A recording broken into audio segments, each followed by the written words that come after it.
বসেন প্লিজ, বসেন বসেন। এই মহিলা কি হয় আপনার, কি হয়? এই মহিলা কি হয় আপনার? এই যে মামুনুল সাহেব। হ্যালো ভিউয়ার্স, আসসালামু আলাইকুম। কেমন আছেন সবাই? আশা করি সকলে অনেক অনেক ভালো আছেন।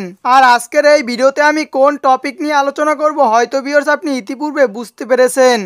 আর এই ভিডিওর শুরুতে আপনারা যে ভিডিওর ফুটেজটি দেখেছেন, আমার মনে হয় এই ভিডিওটি আপনারা যারা দেখছেন সকলেই ওই ভিডিওটি দেখেছেন।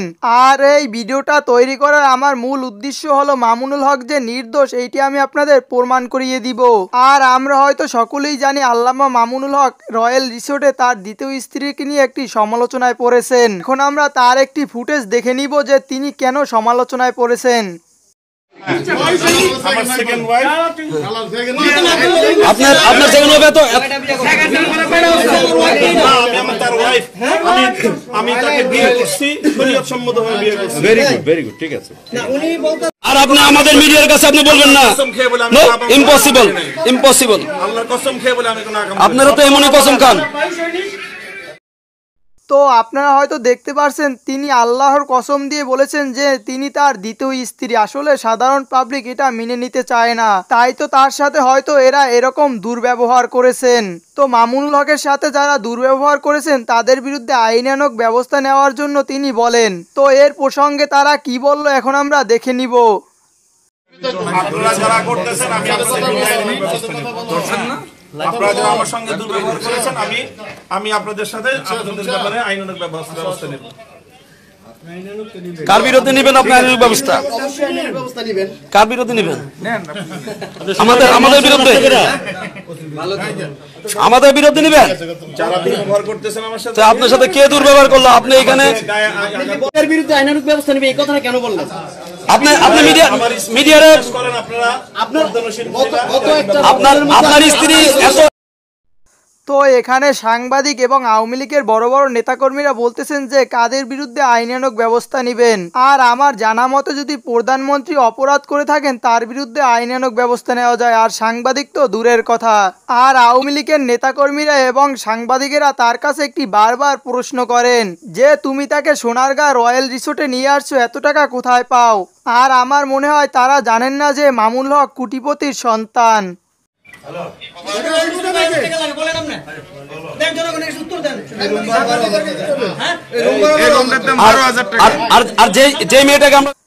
তো এখন আমরা দেখে নিব তার স্ত্রীকে নিয়ে যে একটি ভিডিও ফুটেজ বের হয়েছে, তো এটা তার স্ত্রী কি না। মামুনুল হক ওই দিন রয়্যাল রিসোর্টে বলেছিলেন যে তার স্ত্রীর নাম। আপনার ওয়াইফের নাম কি? ওয়াইফের নাম কি? আমিনা তৈয়বা। আমিনা তৈয়বা। আচ্ছা, আপনার নাম জানি কি বললেন? একটু জোরে। বাবার নাম? বাড়ি কোথায়? আর অনলাইনে যে মেয়েটি তার স্ত্রী দাবি করেছিল সে কিন্তু তার নামটি ভুল বলেছেন।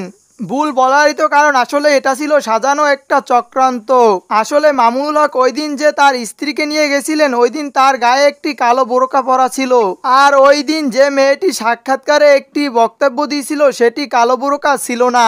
কথায় পেটা দ্বারা বোঝা যায় এটা তার স্ত্রী ছিল না, এটা সাজানো একটা চক্রান্ত। আর এখন আমি আপনাদের একটি ভিডিও ফুটেজ দেখাবো যেটা দেখলে আপনি আশ্চর্য হয়ে যাবেন বা হাসতেও পারেন।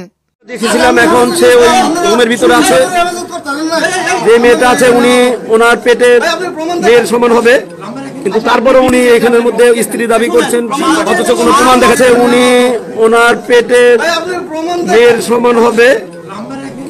তো এখানে একটি আওয়ামী লীগের কর্মী বা সাংবাদিক বলতেছিল যে মামুনুল হকের পেটে বাচ্চা। আসলে মানুষ কতটা মগা হলে বলতে পারে যে পুরুষের পেটে বাচ্চা হয়। আর এখন আমি আপনাদের একটি বিষয় ক্লিয়ার করে দিব যে অনলাইনে একটি কল রেকর্ড বের হয়েছিল, এটা মামুনুল হক এবং তার স্ত্রীর কিনা। ওয়ালাইকুম আসসালাম ওয়া রাহমাতুল্লাহ। কি অবস্থা? ঝামেলা নাকি? না হ্যাঁ, না বলেন। কথা এমনি করতেছে, মনে হয় যে ঘুমায় ঘুমায় কথা কইতেছে। ঘুমায় ঘুমায় কথা বলতেছি না, ক্লাস নিচ্ছি। আর আপনারা যারা মামুনুল হকের বক্তৃতা এবং তার কথাগুলো অনুসরণ করেন, প্রতিনিয়ত শুনেন, তারা হয়তো বুঝতে পেরেছেন এটা মামুনুল হকের কণ্ঠ কিনা। আসলে এটা সম্পূর্ণ মিথ্যা একটি গুজব। আসলে মামুনুল হকের কণ্ঠ এরকম নয়। তো ভিউয়ার্স, আমি এই ভিডিওটার মাধ্যমে হয়তো আপনাদের সামনে ক্লিয়ার করে দিতে পেরেছি যে মামুনুল হক সম্পূর্ণ নির্দোষ। তো ভিডিওটা ভালো লাগলে অবশ্যই লাইক, কমেন্ট এবং শেয়ার করে সকলকে দেখার সুযোগ করে দিন। এবং ভিউয়ার্স, আপনি যদি আমার চ্যানেলে নতুন হয়ে থাকেন অবশ্যই এই চ্যানেলটিকে সাবস্ক্রাইব করে পাশে থাকা বেল আইকনটি বাজিয়ে দিবেন। তো ভিডিওটা শেষ করার আগে একটি কথাই বলবো, ভালো থাকবেন এবং ভালো রাখবেন আপনার চারপাশ।